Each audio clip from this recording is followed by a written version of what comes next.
Hi, everyone. I'm going to go ahead and talk a little bit about Chapter 6 and target market in regards to location. Before I do that, I'm going to go ahead and just briefly review with you.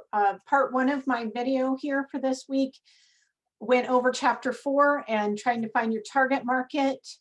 Due this week is a discussion post about target market. Please see video part 1 for that.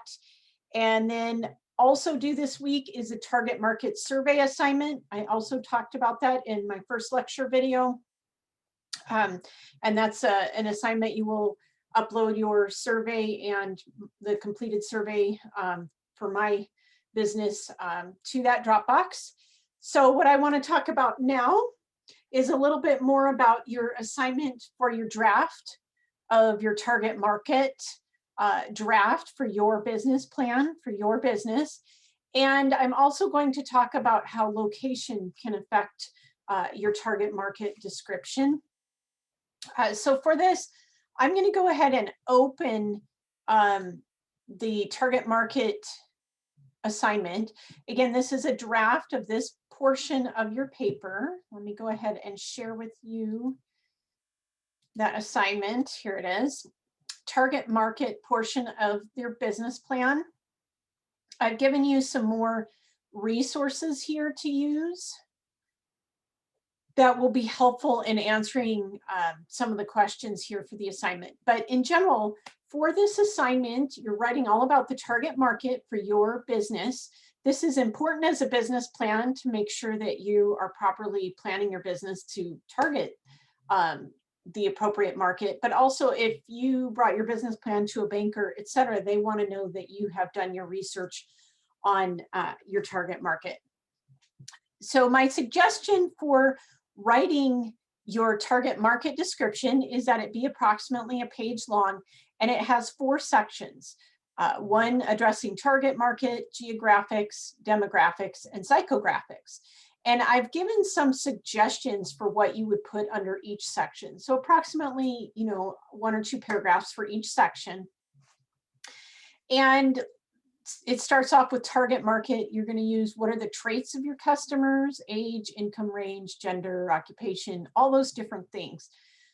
One good place to go for that is this second source here, this cbb.census.gov. I'm going to go ahead and click on that and share my screen with you.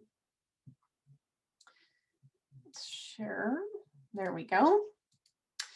This second source here brings you to this screen at the Census Bureau. And what's really neat is if we click on, let's say, professional and business services, I'm going to do my business, Mohaw's Bookkeeping, as the example. And then I can choose accounting. And over here, I can put my location. And I went ahead and told them it was okay to use my location because it asked me that earlier. And then I'm going to put Clatsop County because my business, I would likely serve the whole county. And then I'm going to go ahead and create the report. And what's really neat about this is it's just a report tailored to the type of business that I want to open. And it actually gives us kind of a breakdown of Clatsop County and many of these different demographic items. Such as the population and the percentage male, female, the age breakouts, some of the income information, average commute times, all kinds of different things that might come into play for your target market. So this is a really cool site here. It also gives a business summary down here of like how many other competitors are in the market. It shows here 25, average employees for each of them is 4, and the average payroll per employee. These are all really neat information, not just for your target market portion of your assignment, but when you go to hire employees, you might need to know what's the average salary. Those are some of the things that you might, be of use to you. So lots of different information here. When you run this report, it actually average revenue per employer, you know, it's got all kinds of neat information here.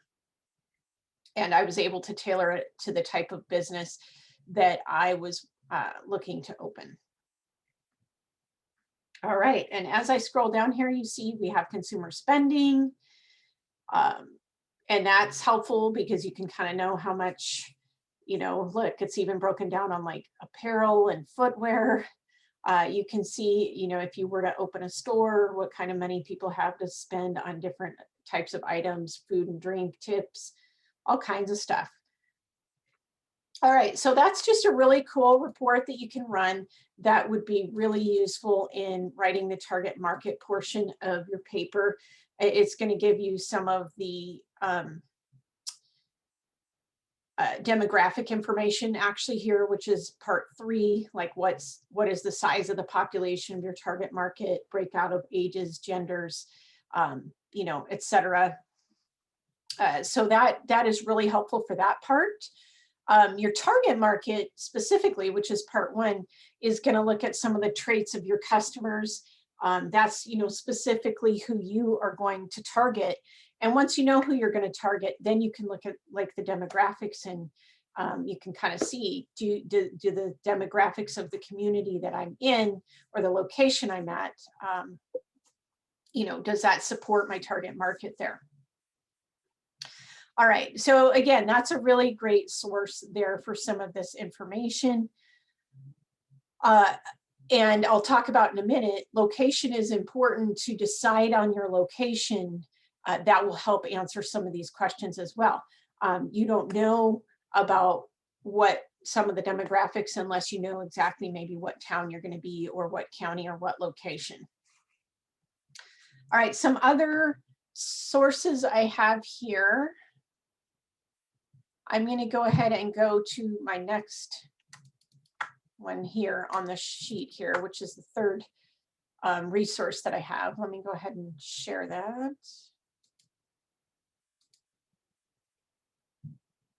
This is the major trade associations, and some of them will have items that you can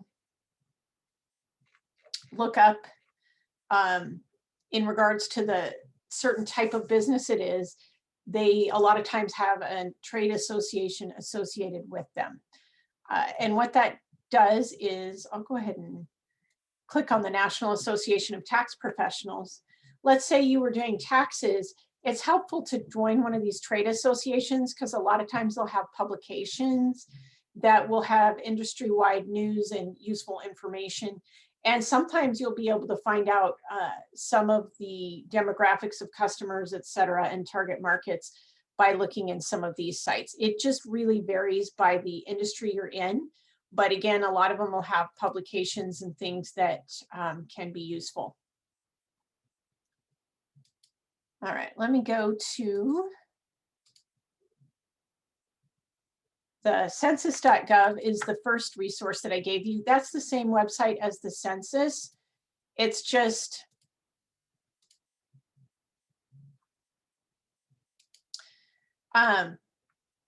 it's their general web page, their homepage here.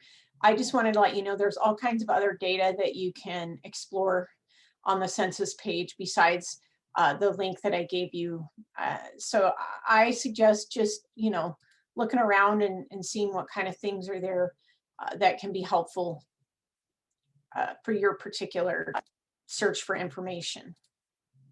Okay, so I've given those 3 as sources of information that can be used. A lot of that information can be used in many of the different areas of your paper here. Not all questions will apply to every business, especially if, let's say, you have an online business. You're not going to really have an urban or a rural or a suburban type location, you know, so not all questions will be applicable. You do not need to answer absolutely every question here. I've just given ideas as to what you want to look at in researching those areas of your target market. Yeah, so don't feel overwhelmed that there's lots of different things under here. I'm looking for that you've done some research and looked for some information on some of these items. And as always, please ask me questions if you have any. I'm going to go ahead and go back to our chapter presentation for today. Make sure I'm sharing this correctly. Yeah, it looks like it should be good. And what we have here is chapter 6. We are talking about target market in chapter 4, but chapter 6 mentions and talks about location. And I wanted to put that together with chapter 4 because I think it's super important that you have an idea as to the location of your business when you're looking at your target market. One thing that you need to keep in mind when deciding about your location of your business is that you are going to need to distribute your product. If it is a service, people are going to need to come to you to get your service done, or you're going to have to go on site to them. If it's a product, you're going to have a way to either distribute it to them through the mail or to have them come to a storefront. So you need to have a way to get your product to them. And that could be a multi-channel promotion, doesn't necessarily need to be one specific item, but you do need to have a plan to how to get your product out there. All right, and I'm going to skip down here. I'm just going to cover this chapter in a very general format. I think that many of you will kind of have the location already, I guess, ironed out for most of you on your business ideas. So I don't want to spend a lot of time on this one, but I do want to mention it, and it will be applicable as you come up with, your target market and some of the characteristics of your target market. So keeping in mind distribution, an example would be my company, the Mohas Bookkeeping. My distribution is honestly business to business, because I was going to sell bookkeeping services to other businesses. Other products or services are business to customer, where you're selling t-shirts, let's say, to someone coming into a gift store. That is a business to the consumer versus a business to business transaction. Again, something to keep in mind as you are getting your product distributed to customers. Location options. You can have a home office, which I'm guessing a lot of you might use for your business. You got to make sure that if you have a home office that you follow local zoning and homeowners association rules. Usually that's only an issue if you're going to have like a storefront out of your house or kind of a more commercial business run out of your house. It's not usually an issue like if you're working from home for another business, or if you are, selling stuff on eBay or something like that. It's not usually an issue. It's mainly if you were like a commercial type storefront trying to do that out of your home.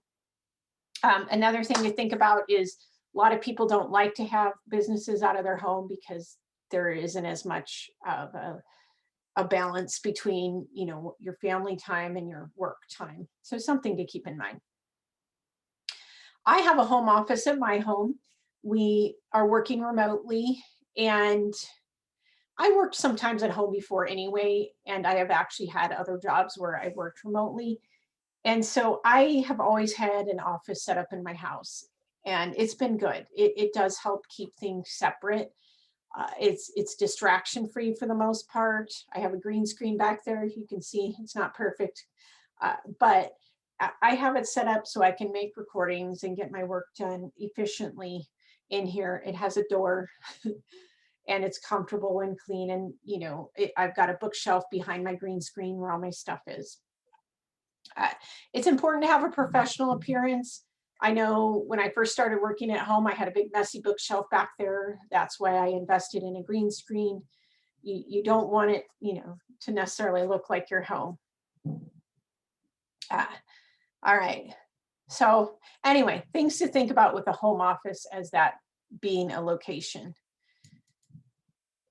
Fantasize your perfect location is what they call an action step. Your textbook is really a good resource for you all. I'm not always going to specifically have you, let's say, answer questions out of your textbook, but I do suggest looking at their action steps, which are kind of in the margins, because they have some really good ideas for brainstorming and getting information you'll need for different parts of your business plan. You know, and their action step here: brainstorm the ideal location for a retail business. Start with your target customer. Again, it helps to find out our target market beforehand, and then, you know, have a general idea of your location. And specifically mentioned in here is internet-only businesses. Look at how you're going to distribute your product. It's easy to just say, oh, the mail. But you do need to make sure you have a true plan for distributing your product. Sometimes the mail is not the best option or the only option. There may be some other ways of getting your products out to people, maybe UPS, FedEx, or maybe, you know, pickup, or there's some other ways of getting products out to you. Distribution centers are used by other companies. And so internet businesses, I know, are going to be a big option probably. And so those aren't going to necessarily have a physical location. But that said, you will need somewhere to keep your product. And, you know, that might not be a home office per se, but it might be a storage space or a garage, something. If you need a manufacturing site, like you are actually going to manufacture a product from scratch to sell, there's a good portion of the chapter on that. I'm not going to really highlight it much because most of us aren't manufacturing for our business ideas, and that's a little bit specialized. But if you are, make sure you review that portion of the chapter, because there's more to think about when you're manufacturing. You know, you have to have a location where you're making your product, or maybe each step of your product. Plus, you might also need a location for storage of your product and distributing your product. There's just more thought that needs to be going into the different steps of manufacturing and location of those different steps. All right. Action step 32, if you're going to be home-based, which again, I think a lot of us might be, there's just kind of a neat little list here that you might want to go through. I don't want to discourage anyone from working at home, but it's good to know these kinds of things up front so that you can work around them ahead of time instead of running into the problems beforehand. Or I mean, after you've started it, it's easier to do beforehand. Yeah. Okay. I'm going to go ahead and move further, just because I really don't want to concentrate a ton on this chapter, but I did want to talk about location. There's a checklist here on your ideal business location. Just some things to think about. So if you're still deciding your ideal business location, think of all these different items that could come into play.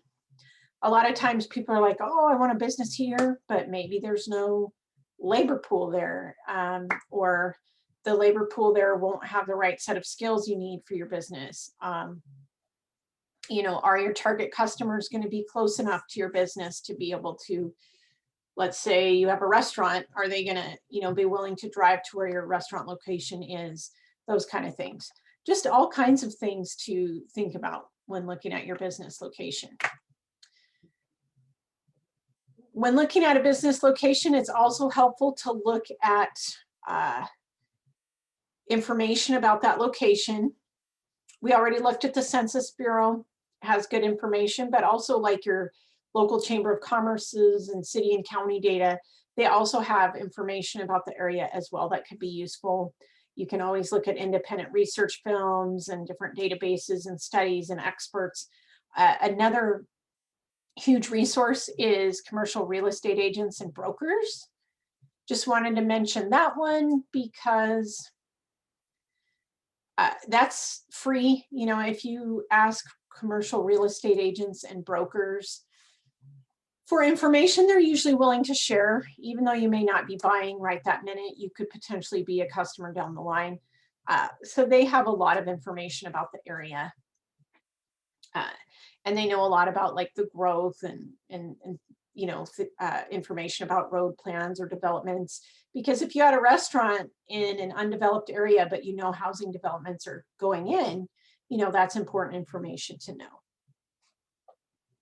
And again, if you get an agent to spend the time with you, prepare your questions and leave your checkbook at home. I love that. Yeah, just prepare your questions, because maybe they'll say, oh, I've got the perfect office building you can rent for your business. Oh, wait, I'm just doing research. All right. So before you sign a lease, make sure the language in the lease is very specific. Like, do the tenants do all the repairs, or does the you know, landlord do the repairs? That's a huge one. And I'm going to just jump to the bottom one. Do not ever sign a lease without the assistance of an experienced real estate attorney or, you know, attorney to look it over. I worked for a company that signed a lease and it was very unfavorable and he could not get out of it. It was some crazy lease that was like a 20-year lease, and it had these built-in increases of rent every year. And the tenant was in charge of all repairs and all property taxes, and it was outrageous. And when I looked at what he signed, I thought, oh, you are crazy. I'm sure that he was desperate at the time, thinking that someone else might get to rent the property before him. But it was a very bad lease. And I, you know, so after that experience, I would tell everybody, have someone look over that lease, especially if you are not experienced in business law and, you know, contracts, et cetera, which most of us are not super experienced there. All right, enough on that. If you are writing a lease, some things to think of. You know, here's some of the buzzwords, and again, good reasons to have a lawyer look at it, because you never knew some of these things could come up. You know, is there an option for expansion? Is there parking and storage? You know, all kinds of stuff. Who pays for improvements? Can I, you know, get out of the lease? Is there an escape clause? All these kinds of things need to be addressed in there, because you just don't know how your business will go. Maybe it will grow exponentially and you'll need to get another space. Maybe you won't be able to keep the leased space and have to move back to a home office, but it's important to know and consider all these different things. Additional location decisions for especially manufacturers, but it could be other businesses too. You know, do you have a labor supply that's going to be able to work at your manufacturing company or your business? You know, energy costs. I know when I worked in the seafood industry, the cost of water was huge. I will just tell you, I believe it was Ilwaco, water was way cheaper than it was in South Bend. And the company I worked for had a plant in both towns, and they spent a ton more money on water in South Bend. And the owner didn't realize that when he signed that horrible lease for the plant in South Bend, that not only was the lease not a good deal, but their water costs were high, and the product he was processing there took a lot of water. Anyway, things to consider. Taxes as well. I will tell you, I found out that the state of Washington business taxes are higher. At least to the company I was at, we were paying more taxes to Washington than we were paying to California, because he also had a plant in California, percentage-wise, that is. They have a lot of taxes in Washington, manufacturing taxes, litter taxes, city tax. I mean, there were so many taxes there. I filled out the tax return every month, and I had to fill out every quarter a tax return for this city of Ilwaco and the city of South Bend and the Pacific County. And I mean, it was on and on. It's important to know all of those costs up front. Also, zoning restrictions. If you have a business, you need to make sure that business is going to be allowed where your location is. Access to transportation, especially if you're going to be shipping a product, would obviously be very important. Proximity to suppliers and customers. Like in the seafood industry, you needed to get that product to suppliers or you had to get the product to customers. And on the coast here, we're a little bit isolated. So you have a trucking cost included in there. And just all different state, county, region, and city economy, you know, situations can factor into all of that. Some alternative retail locations, and I love these ideas, and I'm going to encourage all of these ideas for everybody. Because overhead is so high for like a storefront or a warehouse or an office building, a great way to get a business off the ground with not as much capital and risk involved is things like swap meets and fairs. Especially now with coronavirus, people are starting a lot more like little businesses. It's harder to go to swap meets and fairs like Sunday Market and like the winter craft markets and things that usually happen in the winter. Those haven't been happening as much, but those are great outlets for selling products without having to have a storefront. So things like soaps or tea or knitted caps, really lots of different items, you know, you can sell at swap meets and fairs without having a storefront. Food trucks, I'd like to throw that in there. Food trucks are a great way to have maybe a restaurant type business without having the capital needed to have a full-on restaurant space, especially now without the indoor dining feature with coronavirus. Food trucks are great. People go up to your window and grab their food. That is a great option as well. Again, you will have to find a location for your food truck, but they are movable. So if one location doesn't have very good customers, maybe you can try another one. Or if being near the business people Monday through Friday is great, and then Saturday and Sunday, you know, going somewhere else. All right, so those are some alternative retail locations. Also in here, kiosks. Those are like your little setups in the mall. They're temporary little setups in the middle usually. You could have kiosks in other places as well. QVC, that's another example. Everybody knows my favorite show, Shark Tank.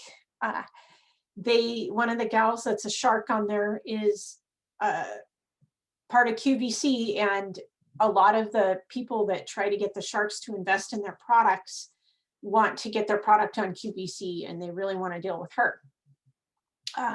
QVC, 15,000 average orders per hour, but it's very hard to get in QVC. You know, it's very hard because they only accept so many products. And honestly, Costco's kind of the same way. They only accept so many products. It's very hard to get into Costco.